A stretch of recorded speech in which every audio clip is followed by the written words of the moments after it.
අපිට තේරෙන්නේ අපි මේ රාගයේ කියන ප්‍රශ්නේ නිසා කාන්තාව ලස්සනට පේන්නේ.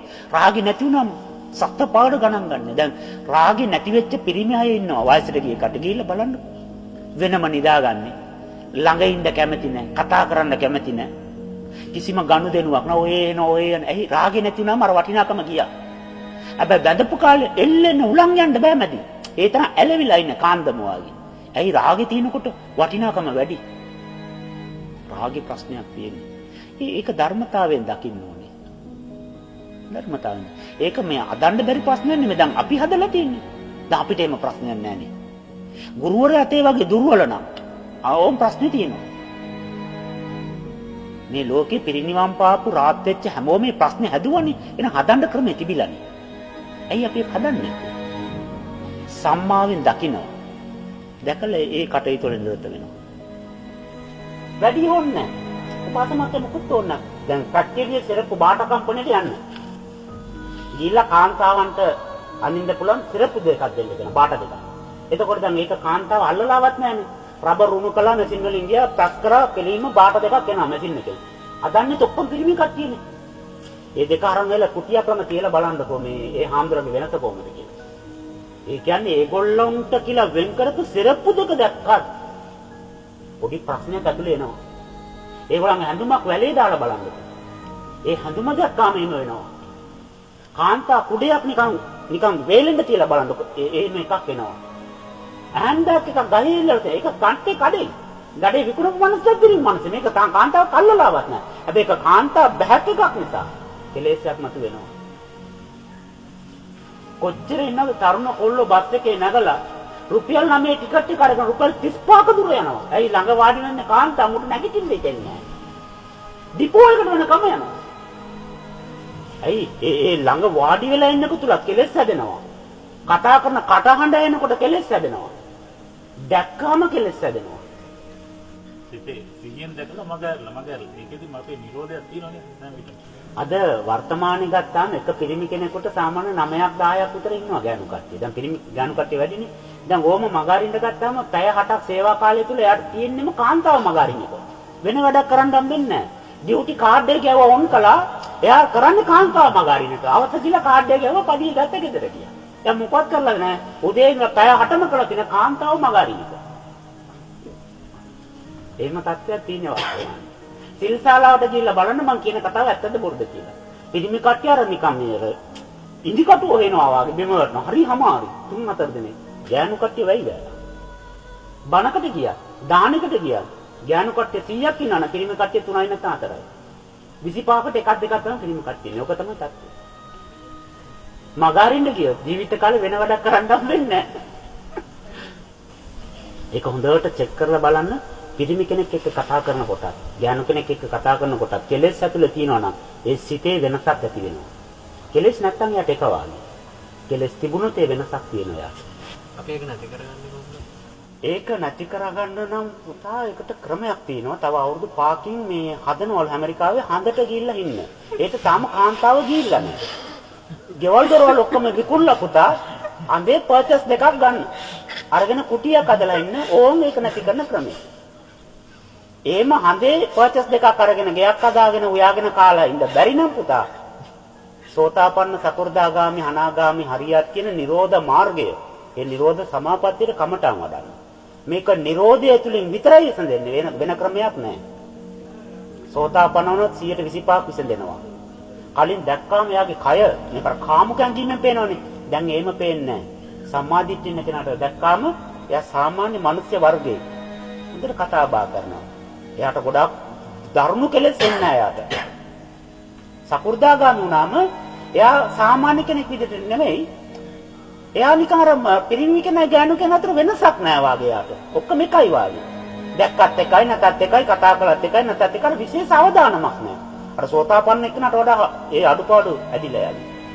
අනාගාමී කෙනා අර ගාක් ගොලක් ඇඟේ වැදුනාම කොහොමද ඒ වගේ තමයි කෑම කෙනෙක් වැදුනාම අර ඇඟේ පිටිය වැදුනා. දැනෙන්නේවත් නැහැ. එනම් මේ කෙලෙස් නිරෝධ වීම තුළින් තමයි මේ ප්‍රශ්නේ විසඳෙන්නේ. එහෙම නැතුව විසඳනවා නම් අර ක්‍රමයේ තමයි කරන්න තියෙන්නේ. තේරෙ මිඩකටන් ටික වික්කා අන්දටකින් පදිංචි වුණා. කෙලෙස් නිරෝධ කෙරුවොත් තමයි මේ ප්‍රශ්නේ මේකම දැනම හෝ නොදැන වැරදි කරනවානේ. ඒකට අපිට පව් එකතු වෙනවා. දැනගෙන කරන වැරදි වලට දැනගෙන විඳවනවා. නොදැන කරන වැරදි වලට දන්නේ නැතුව විඳවනවා. දැනගෙන කරන ඒවා දැනගෙන විඳවන්නේ. ඒක දැනගෙනම 100 මේක නිරෝධ කරනවා. නොදැනුවත්ව කරන ඒවා නොදැනුවත්ව මේ විඳවන්නේ. ඒක දැනගන්න නැතුව ඒක විඳවලා යන්න හරිනවා. ගෙවිලා යන්න හරිනවා.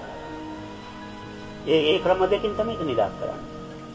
හරියට තේරුන්නේ නැහැ. දෙකටම ඕමනේ කියන්නේ. තේරුණාද කියලා ඇහුවම තෝම කියනවා. තේරුන්නේ නැහැ කිව්වම තෝම කියනවා. දැන් අපි කෙනෙකුට බයිනවා. ඒ බයින්න දැනගෙන. එයාට අපාත කරන, නිඳා කරන, විවේචනය කරන දැනගෙන බයිනවා. අපිට සමාජයක වාඩිලා ඉන්නකොට ප්‍රසිද්ධිය හැමෝටම දැනෙන්න, අපිටත් දැනෙන්න ඒ බැනුම් ටික හම්බෙනවා. දැනගෙන කරපු දේවල් දැනගෙන හම්බෙන්නේ. අපි එයාට යන්න අරිනවා. ගියාට පස්සේ විවේචනනවා. මේ මනුස්සයත් එක්ක කිසිම ගුණයක් නැත. ගියාට පස්සේ විවේචනය කරන. එයාට ඇයෙන්නේ නැහැ.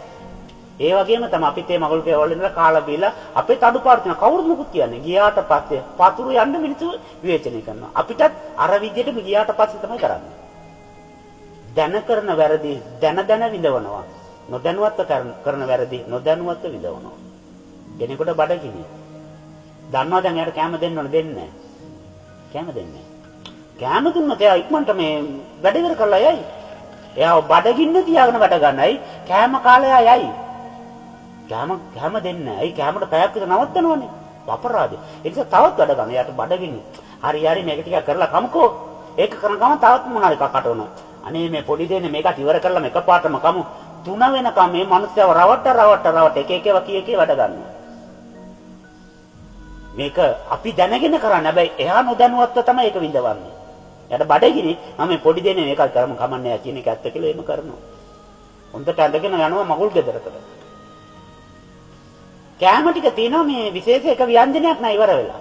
ඒක ගේනකම් එතන අර මේ දෙන වේටර්ලා අපිට බෙදන්න දෙන්න. පොඩ්ඩක් එක ව්‍යංජනයක් තියෙන පොඩ්ඩක් ඉන්න දෙනවා. අපි ඕනේ පොඩ්ඩක් ඉන්න මේ දැන් බෙදන්න ගත්තොත් ඔක්කොම බෙදාගෙන ඊට පස්සේ අරක අපරාධ පොඩ්ඩක් ඉන්න.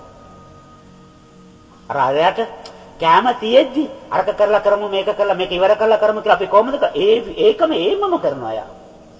පෙනි තියෙනවා. අර එකක් අඩු ඒක තම ලිපේ. ඒක එනකම් මේ මනුස්සයාට බෙදන්න දෙන්නේ නැහැ. පිඟාන අතේ තියන් ඉන්නවා. අර මනුස්සයා බත් එක අතන අතේ තියන් හිටියේ පෑ ගන්න. මේ විදිහට මේකත් වෙනවා. හැම කර්මයක්ම යවන්න සිද්ධ වෙනවා. අවෝසි කර්ම කියලා කියන සුළු ඒවා. සමහර ඒවා ඉතින් අවෝසි වෙලා යනවා. කාට හරි බැනලා ගිහිල්ලා සමාව ගත්තාම ඊට පස්සේ ජීවිත කාලේ කාටවත් බනින්න නැතුව හැමෝටම ආශිර්වාද කළාම සුබ වචන කතා කළාම ඒ සුභාසිතාචයා වාචා ප්‍රියමනාප වචන ඇසුරු කළාම කාලයක් යනකොට බැන්නකේ කර්මයට වඩා ඒ නොබැන්න කර්මයේ වැඩි. ඒ නිසා අරක අවෝසි වෙලා යනවා. හැමදේම අවෝසි කරන්න බෑ. එහෙම අවශ්‍ය වෙන්නේ නැහැ. පව් නැති කරන ක්‍රමයක් නැහැ. සර්ව බලධාරී දෙවියන් වහන්සේ පව් කමා කරනවා වගේ එහෙම ලෝකික ක්‍රමයක් මම අහලා නැහැ. එහෙම කමා කරන ක්‍රමය මොකක්ද කියලා සමීකරණය මම හරියට දන්නෙත් නැහැ. ඒ නිසා අපි ඒක විවේචනයටපත් කරන්නෙත් නැහැ. අපි එහෙම ක්‍රමයක් දන්නේ නැහැ. හැබැයි පව් කමා කරන ක්‍රමයක් නැහැ. පව් වල අයිති අත්තරන ක්‍රමයක් තියෙනවා. පුද්ගලයා ඉන්න තාක්කල් තමයි පව් පරිසම් දෙන්නේ. පුද්ගලයා නැත්තම් දැන් ලෙවුමක් කියවනවා අපි. ඒ ලියුම එනවා ඇවිල්ලා බලනකොට ඒ අදාළ ලිපිනේ මිනිස්සයා නැහැ. මොකද වෙන්නේ? ලියුම ආපහු යනවා. අන්න ඒ වැඩේ කරන්න පුළුවන් අපට. පුද්ගලෙක් සත්‍යයක් ඉන්න තාක්කල් කර්මයේ අයිතිකාරයෙක් ඉන්නවා. පව්වල අයිතිකාරයෙක් ඉන්නවා. ඒ නිසා විඳවනවා. එයා ඒ කර්මයේ විඳිනවා. එහෙනම් විඳවීමත් ඇති වෙන්නේ පුද්ගලෙක් ඉන්න නිසා. රාත්තුන පුද්ගලෙක් නැහැ. අර ලියුම ඇවිල්ලා ආපහු යනවා වගේ අර කර්මයට අයිතිකාරයෙක් නැහැ. අයිතිය අත්හරින්න පුළුවන්. එදාටත් ඒ කර්මයේ සමහර කර්ම ක්‍රියාත්මක වෙනවා. පුද්ගලයෙක් නැහැනේ. ඒ නිසා ඒ කර්මයේ පරිසම් දීපු කෙනෙක් නැහැ. විඳපු කෙනෙක් නැහැ. විඳවපු කෙනෙක් නැහැ. එහෙනම් කර්මයෙන් අපට නිදහස් වෙන්න පුළුවන්. හැබැයි පව් සමා කරන ක්‍රමයක් ගෙවන ක්‍රමයක් නම් එහෙම එකක් නැහැ. ඒක විඳවල තමයි ගෙවන්න වෙන්නේ. අපි දැනගන්න ඕනේ දුක් විඳින්න කැමති නම් අකුසල් කරන්න. දුක් විඳින්න අකමැති නම් කුසල් කරන්න. ඇත්තටම අපට ඕනේ අනාගතේ බැනුම් ආන්න නැතුව ඉන්න, දුක් විඳින්න නැතුව ඉන්න. එන මොනවද කරන්නේ? ආර්ය අෂ්ටාංගික මාර්ගය වඩන්න ඕනේ. එතකොට ඒකෙන් එකක්වත් ලැබෙන්නේ නැහැ.